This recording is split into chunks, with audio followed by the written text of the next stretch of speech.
Have you ever listened to a native English speaker and thought, wait, what did they just say? Here's a little secret, or here's a well-known secret. It's not actually because we are talking fast. Well, it's not always because we are actually speaking very fast. Often we sound fast because we link our words. Recently, I posted a question, which is, what's the hardest part of sounding fluent for you? And the largest percent of the poll chose speaking speed. So in this lesson, I will show you how to sound more fluent and natural, how to sound faster without actually speeding up. Join me and let's unlock your native sounding English. First though, why? Why does English sound so fast? The reason English sounds so fast is because we don't pronounce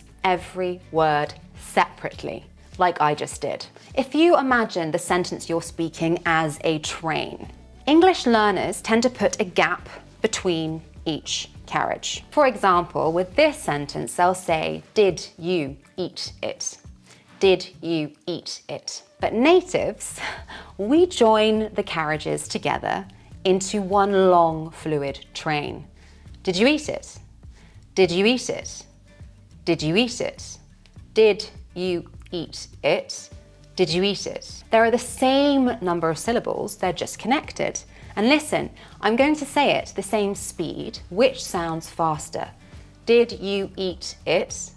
Did you eat it? Think of language speaking like music. The rhythm never stops, or the rhythm never stops. And once you learn this natural ebb and flow, your English will instantly sound more natural and more confident. Today, we're going to go through the 4 main linking patterns in English.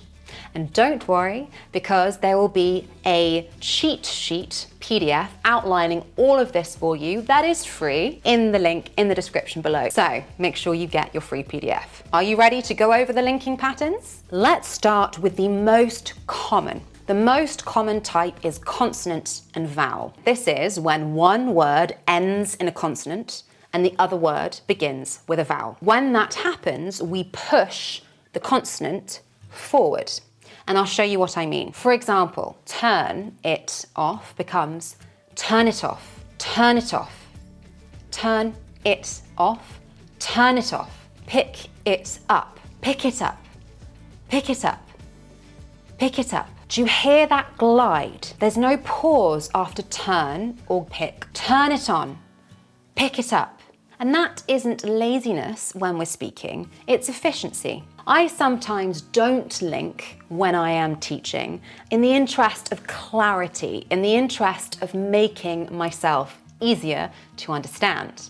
Because linking naturally does make it slightly harder to differentiate the words. However, once you master how to do it, you will also master how to pick it up, how to pick it up, how to pick it up when others are doing it too.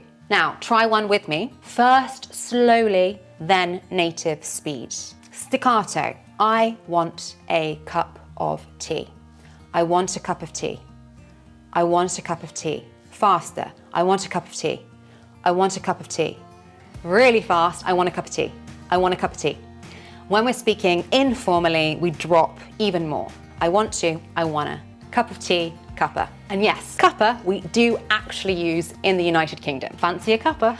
So if you say cup of tea, you sound perfectly fine. If you say cuppa, you sound like you've lived here for a long time. Remember, I do go over how to understand fast English in this video. So if you are worried about your comprehension when listening to fast English, do have a look at that too. That's the first part. The second connection we'll discuss is the famous linking R. The English accent I use, modern RP, is what we call non-rhotic. So I say R instead of R, but we're talking about the linking R. In my accent then, modern RP, if there is an R at the end of the word, we don't pronounce it unless the next word begins with a vowel. Car. That's my accent, car. An American accent or a rhotic accent, car, car, car, car. But when I say there's a car over there, there's a car over there, car over there, can you hear the linking R there? Car over. There's a car over there. So instead of for a minute, we'll say for a minute. For a minute. Can you hear that linking R? For a minute. If for is on its own, as in F-O-R, for. I don't know how long for. No R. For a minute. There's the linking R. For a minute. Some other examples. Far away. Far away. Far away. My car is old. My car is old. My car is old. My car is old. Do you hear it? My car is really old. My car is really old. That is one of the biggest giveaways of British speech when it comes to modern RP, received pronunciation. Whereas Americans pronounce the R here, there, and everywhere, or here, there, and everywhere. Sorry for my American accent. They'll say car, far, for. We are picky. Car, far, for, unless it's followed by a vowel. And then we let the R creep in. For a minute. For a minute. Hold on, because if you skip this next pattern, you'll sound like you are reading BBC English, even if you're whispering. It's a really important one, this one. And that is the linking y and w. The third way we link the y and w and how it glides. We've discussed the hidden R that connects words together. We're now going to discuss two consonants we add even though they're not there. When a word ends in a vowel and the next word begins with a vowel, we naturally insert a tiny y or w sound. Tiny, but we naturally insert to make it flow, to make it all connect together. A y or a w. Go on. We don't say go on, we add a W. Go on, go on, go on, go on, go on, go on then, go on. A nice way to see it is the glue that holds English together, this y and w. It's the glue holding the words together. More examples. I agree. I agree. There's no y, a y, but with the vowel, I agree. I agree. I agree. I agree. Go out. W. Go out. I'm going to go out. We're going to go out. See it. Can you see it? Y. See it. See it. Y. Can you see it? And now linking R, can you hear it? See it. Hear it.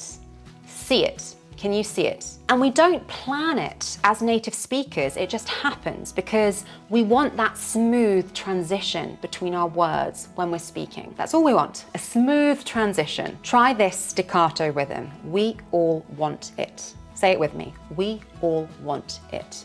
Now link it together. We all want it. We all want it. Yeah, we all want it. We all want it. So those little sounds make everything flow beautifully. And finally, we've left the final fun, messy bit for last. Sometimes native speakers don't just link sounds, we melt them together. So you've probably heard phrases like this. Next day, just do it. What's that? It should be next day. Next day, but try and say that fast. Next day. We're going the next day. You see, it doesn't have a flow. We're going the next day. We're going the next day. Just do it. Just do it. Just do it. Just do it. The T gets lost. Just do it. What's that? What's that? What's that? What's that?